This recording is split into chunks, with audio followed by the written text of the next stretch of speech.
Hi friends. ஒரு முக்கியமான current affairs ஒண்ணு பார்க்க போறோம். குடியரசுத் தலைவர் ஆட்சி. ஓகேங்களா? சோ ஆக்சுவலா அது எங்க அப்படின்னு பார்த்தீங்கன்னா, தமிழ்நாட்டுல கிடையாது. இதோட விஷயம் என்னன்னு பார்த்தீங்கன்னா, மணிப்பூர்ல சுராசன்பூர் மற்றும் காங்போக்பி அப்படின்ற 2 மாவட்டங்கள் இருக்குது. அந்த 2 மாவட்டங்கள்ல ஆயிரக்கணக்கான கூக்கி மற்றும் சோ பழங்குடியின மக்கள் தெருக்கள்ல இறங்கி போராடுறாங்க. எதுக்காகன்னா, மாநிலத்துல அதாவது மணிப்பூர்ல மீண்டும் குடியரசுத் தலைவர் ஆட்சியை அமல்படுத்தணும் அப்படின்னு சொல்லிட்டு அவங்க வந்து கோரிக்கை வச்சிருக்காங்க. இதனால தான் இது வந்து கரண்ட் அஃபேர்ஸ். நம்ம அப்படியே குடியரசுத் தலைவர் ஆட்சியை பத்தி நம்ம வந்து விரிவா படிச்சிடலாம். ஓகேங்களா?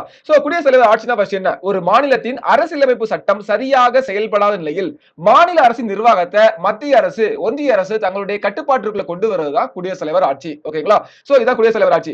இப்போ அரசியலமைப்பு விதிகள் நமக்கு என்ன சொல்லுது? ஆர்டிகல் 356 நமக்கு என்ன சொல்லுது அப்படின்னு பாத்தீங்கன்னா, மாநில அரசின் அரசியலமைப்பு செயல்பாடு தோல்வியடையும் போது, நல்லா ஞாபகம் வச்சுக்கோங்க, கீ பாயிண்ட் வந்து அரசியலமைப்பு செயல்பாடு தோல்வியடையும் போது, ஓகேங்களா, குடியரசுத் தலைவர் வந்து அவசர நிலையை பிரகடனப்படுத்தலாம். ஓகேங்களா? அதாவது ஆளுநரின் வழியா மீதி வேலைகளை பார்க்கலாம் அப்படின்றது.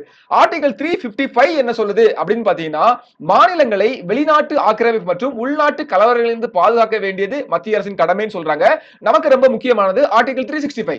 இது பாருங்க, மத்திய அரசு பிறப்பிக்கும் நிர்வாக உத்தரவுகளை மாநில அரசு நிறைவேற்ற தவறினால் அங்கேயும் அரசியலமைப்பு சட்டம் வந்து தோல்வியடைந்ததாக கருதப்பட்டு என்ன ஆகும்? பிரசிடென்ட் ரூல் வரும். ஓகேங்களா? நீங்க வந்து 355 விட 356ஐயும் 365ஐயும் ஞாபகம் வச்சுக்கோங்க. 65 ஓகேங்களா? Centre to state. சென்டருக்குடைய இதுகளை ஸ்டேட் வந்து ஃபாலோ பண்ணல அப்படின்றது. ஓகே, சோ இப்போ வந்து குடியரசுத் தலைவர் ஆட்சி எந்தெந்த சூழ்நிலைகள் எல்லாம் விதிக்கப்படலாம் அப்படின்ற பார்க்கலாம். ஒன்னு வந்து நிர்வாக முடக்கம், அதாவது சட்டம் ஒழுங்கு சீர்குலைவு, இனக்கலவரம், ஆயுதமேந்திய கழகங்கள் ஏற்படும் போது. இன்னொரு தொங்கு சட்டமன்றம் ஏற்படும் போது, தேர்தலுக்கு பிறகு எந்த ஒரு கட்சியும் பெரும்பான்மை பெறாத நிலையில அது வந்து ஏற்படுத்தப்படலாம். பெரும்பான்மை இழப்பு, சட்டப்பேரவையில நம்பிக்கை வாக்கெடுப்புல தோல்வியுற்றா, முதல்வர் தோல்வியுற்றாக்கு இது வந்து வரதுக்கான வாய்ப்பு இருக்கு. மத்திய உத்தரவுகளை நிராகரித்தல், இதான் ஆர்டிகல் 365. மத்திய அரசின் அரசியலமைப்பு ரீதியான வழிகாட்டல்களை தொடர்ந்து புறக்கணிச்சிட்டே இருந்தா பண்ணலாம். ஓகேங்களா? சோ முக்கிய விளைவுகள் நிர்வாகம் சார்ந்தாட்டு. இப்போ என்ன ஆகும் பாத்தீங்கன்னா, மாநில அமைச்சரவை வந்து கலைக்கப்படும். மாநில நிர்வாகத்தை ஆளுநர் மத்திய அரசின் சார்பா வந்து கவனிப்பாரு நிர்வாகத்துல. ஓகேங்களா?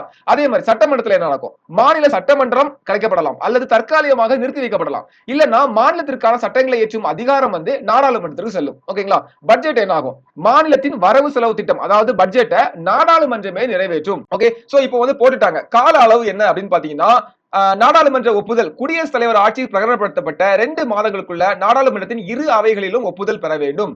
ஒப்புதல் பெற்றதுக்கு அப்புறமா 6 மாதங்கள் வரை அமல்ல இருக்கும். அதிகபட்சமா 3 ஆண்டுகள் வரை நீட்டிக்கலாம். ஒவ்வொரு 6 மாதத்துக்கு ஒரு வாட்டியோ நாடாளுமன்றத்துடைய ஒப்புதல் அவசியம். ஓகேங்களா? முக்கியமானது. பாருங்க, ஒரு முக்கியமான கேஸ் எஸ்ஆர் பொம்மை கேஸ் 1994 நிறைய வாட்டி பார்த்துட்டோம். இத பாருங்க, குடியரசுத் தலைவர் ஆட்சியை அமல்படுத்தும் போது நீதிமன்ற மறு ஆய்வுக்கு உட்பட்டது அப்படின்னு சொல்றாங்க. அதாவது தேவையற்ற காரணங்களுக்காக மாநில அரசை கலைத்தால் கலைக்கப்பட்ட அரசை மீண்டும் பதவியில் அமர்த்ததுக்கு நீதிமன்றத்துக்கு அதிகாரம் உண்டு அப்படின்னு சொல்றாங்க. ஓகேங்களா? சோ அதே மாதிரி உங்களுக்கு கொஸ்டின் பாத்தீங்கன்னா, முதலா எந்த மாநிலத்துக்கு இந்த குடியரசுத் தலைவர் ஆட்சி செயல்படுத்துறாங்க இல்ல அமல்படுத்துறாங்க அப்படின்றது தெரிஞ்சா கமெண்ட்ல சொல்லுங்க.